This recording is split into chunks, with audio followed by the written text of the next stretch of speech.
Hello, this is Chef John from foodwishes.com with Holiday Granola. That's right, if you're looking for an easy to make and relatively healthy edible gift to give this holiday season, maybe consider this. I mean, it could be a breakfast, it could be a snack, it could be a trail mix, it could be, hippie confetti.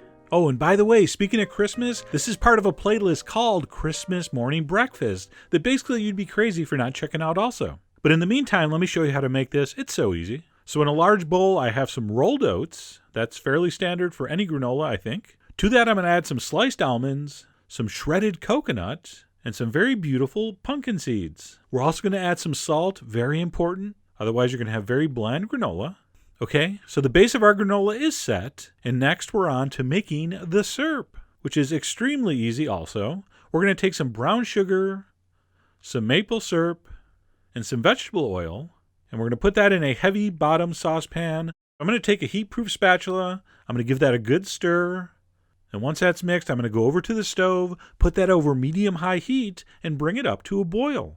But we're not going to cook it long. As soon as it starts bubbling like that, I want you just to let it go for 30 seconds, and then turn off the heat, and then quickly pour it over the mixture in the bowl. Take your spatula and mix it thoroughly. We want every tiny rolled oat, pumpkin seed, granule of coconut, and sliced almond to be totally coated with that syrup. All right? And it may not seem like it's enough, but it is. Just keep mixing and mixing and mixing. And as soon as you think everything's coated, go ahead and dump that onto a lined baking sheet.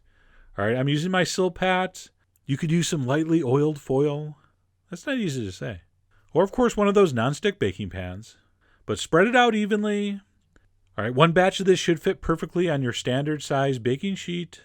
And we're going to put that in a preheated 325-degree oven for 10 minutes, after which we're going to remove it, and we're going to give it a mix, especially bringing the stuff from the outside in, because that's where it's going to brown first. And basically, you're going to repeat this process. Just put it back in for 10 minutes, take it out, give it a stir, give it a mix. All right, spread it back out evenly, put it back in, 10 more minutes, etc. And how long you go depends on how dark you want your granola. Some people barely toast them. Some people go dark brown. All right, that's going to be up to you. You are the guide of your granola. So you decide. I kind of like mine in the middle. I usually go between 30 and 40 minutes until it looks something like that. I definitely want mine golden and fairly well toasted, but I don't really like the ones that go too dark brown. So I stopped right there. And then while it's still warm, we're going to go ahead and start tossing on our dried fruit. So first up, I have some chopped golden raisins. I know they look kind of green, but they're not. The box says golden. So I'm going to sprinkle those over. I also have some dried cherries and cranberries and blueberries and strawberries. If you're a fruit nowadays, you're getting dried. Okay, back when I was a kid, all we had was raisins. So basically, you kids today have it made with the dried fruit. So don't take it for granted. And by the way, mixing it on the pan like this is probably not too smart.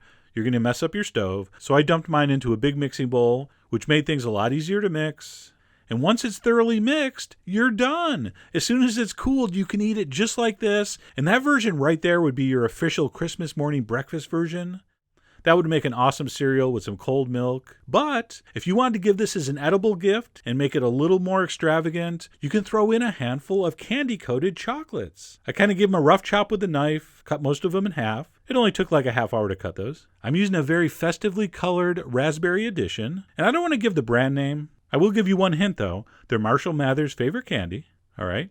And yes, I am going to mix those in while the granola is still a tad warm. And why? Because of this. It's not going to be hot enough to melt it, but those little granola crumbs will stick to the surface and make it look ever so cool. And of course, it would be irresponsible to give this as a gift without testing it thoroughly. So let me try this. Just really tasty, very crunchy, nutty. It's a very exciting granola. And no, that's not an oxymoron. And of course, if you are giving this as a gift, you should probably put it in a decorative container, maybe tie a bow around it, something like that.